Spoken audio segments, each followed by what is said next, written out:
കന്നി വോട്ടർമാരുടെയും പലതവണയായി വോട്ട് ചെയ്തവരുടെയും ഉൾപ്പെടെ വോട്ടുകൾ ഡിലീറ്റ് ചെയ്തിരിക്കുകയാണ്. ഞാൻ പുതുക്കോട് പഞ്ചായത്തിലെ തെരുവ് എന്ന വാർഡിലാണ് ഉള്ളത്.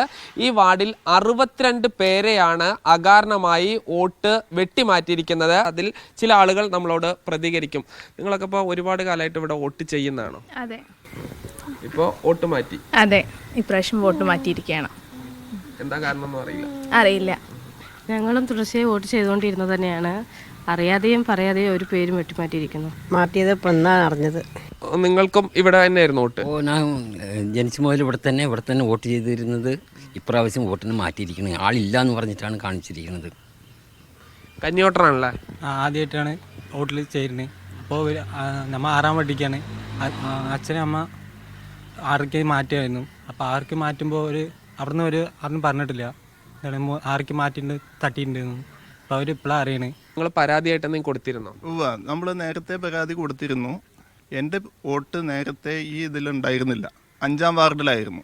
അപ്പോൾ അത് 6ാം വാർഡിലേക്ക് മാറ്റാൻ വേണ്ടിയിട്ടുള്ള എല്ലാ പേപ്പറുകളും, റേഷൻ കാർഡും, അപ്പോൾ പുതിയതായിട്ട് നമുക്ക് ആവശ്യമില്ലാത്തൊരു രേഖയാണ് വീടിൻ്റെ കരയടച്ച രസീത്. അതടക്കം ആവശ്യപ്പെട്ടുകൊണ്ട് നമ്മൾ പരാതി കൊടുത്ത് അത് 6ാം വാർഡിലേക്ക് മാറ്റിയിരുന്നു. ആ 6ാം വാർഡിലേക്ക് മാറ്റി മിനിഞ്ഞാന്ന് 5 മണി വരെ എൻ്റെ പേര് അതിലുണ്ട്. അതിന് ശേഷമാണ് ഇന്നലെ രാവിലെ നോക്കുമ്പോൾ ഡിലീറ്റഡ് എന്നാണ് കാണിക്കുന്നത്. എന്ത് സംഭവിച്ചു എന്നാണ് നിങ്ങൾ മനസ്സിലാക്കുന്നത്? ഇതിന് പിന്നിൽ എന്തെങ്കിലും രാഷ്ട്രീയ താല്പര്യമുണ്ടോ? നമ്മൾ ഇന്നലെ പോയി ഇത്രയും ആളുകളുടെ ഡീറ്റെയിൽസും അവർ പുതിയ താമസിക്കുന്ന വീട്ടു നമ്പറും പഴയ വീട്ടു നമ്പറും എല്ലാം ബൗണ്ടറിയും എല്ലാം നമ്മൾ സൂചിപ്പിച്ചിട്ട് അവർക്ക് സെക്രട്ടറിക്ക് നമ്മൾ എഴുതി കൊടുത്തു. സെക്രട്ടറി ആദ്യം അതാ പറഞ്ഞു, ഇതൊക്കെ ഒന്ന് നോട്ട് ചെയ്ത് തന്നാൽ ഞാൻ ചെയ്തു തരാമെന്ന് പറഞ്ഞു. നോട്ട് ചെയ്ത് കൊടുത്തു കഴിയുമ്പോൾ പിന്നെ സെക്രട്ടറി പറയുന്നത് വേറൊരു വിചിത്രമായ വാദമാണ്. ഇവരൊക്കെ എൻ്റെ മുന്നിൽ ഹാജരായാലേ എനിക്ക് ചെയ്യാൻ പറ്റുള്ളൂ എന്നാണ്. അപ്പോൾ അദ്ദേഹത്തിന് ഇത് ഒഴിവാക്കാൻ ഈ 62 പേരെയും ഒഴിവാക്കാൻ ഒരു അഭിപ്രായമോ അല്ലെങ്കിൽ ഒരു അന്വേഷണമോ ഒന്നും നടത്താതെ ഓഫീസിൻ്റെ ഉള്ളിലിരുന്ന്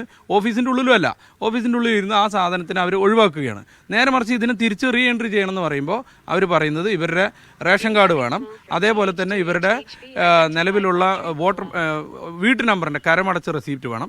അത് നോക്കിയിട്ട് റേഷൻ കാർഡും കൂടി നോക്കി അതിൽ ഉൾപ്പെട്ടവരൊക്കെ ആണെങ്കിൽ മാത്രമേ ഞാൻ മാറ്റുള്ളൂ, അല്ലെങ്കിൽ മാറ്റില്ല എന്നാണ് തെരഞ്ഞെടുപ്പ് ഉദ്യോഗസ്ഥൻ പറയുന്നത്. സാധാരണ ഇങ്ങനെ ഒരു പ്രശ്നം ഉണ്ടെങ്കിൽ സ്വാഭാവികമായിട്ടും പഞ്ചായത്ത് മെമ്പർ എന്ന നിലയ്ക്ക് നിങ്ങൾ അറിയേണ്ടതാണ്. ഇത് അറിഞ്ഞില്ലേ? ഇതിൽ എന്താ സംഭവിച്ചത്? അറിഞ്ഞിട്ടേ ഇല്ല. ഞാൻ മിക്കവാറും എല്ലാ ദിവസവും പഞ്ചായത്തിൽ പോകുന്ന ആളാണ്. ഞാൻ ഇങ്ങനെ ഒരു വിവരം എൻ്റെ വാർഡിൽ ഈ 62 പേരെ വെട്ടിമാറ്റിയ വിവരം ഞാൻ അറിഞ്ഞിട്ടേ ഇല്ല.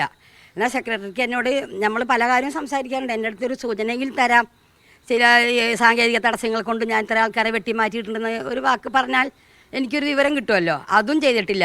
പഞ്ചായത്ത് സെക്രട്ടറിയുമായി സംസാരിക്കുമ്പോൾ അദ്ദേഹം പറയുന്നത് പരാതികൾ ലഭിച്ചിട്ടുണ്ട്, ഇത് പരിശോധിച്ച് വരികയാണ് എന്നുള്ളതാണ്. ഒരു കാരണവുമില്ലാതെയാണ് 62 വോട്ടർമാരെ ഒരു വാർഡിൽ നിന്ന് മാറ്റിയിരിക്കുന്നത്. ഇന്ത്യൻ പൗരന്മാരായ തങ്ങൾക്ക് വോട്ട് ചെയ്യാനുള്ള അവകാശം പുനഃസ്ഥാപിക്കണമെന്നാണ് ഇവർ ആവശ്യപ്പെടുന്നത്.